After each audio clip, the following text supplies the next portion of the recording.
सुप्रभातम्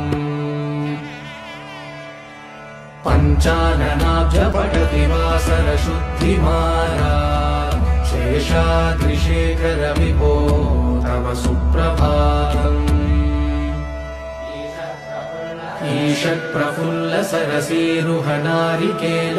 ईषत्प्रफुल्लसरसीरुहनारिकेलपूगद्रुमादिषु शेषाद्रिशेखर विभो तव सुप्रभातम्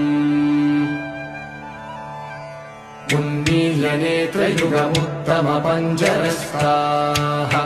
पात्रावशिष्टकदलीफलपायसानि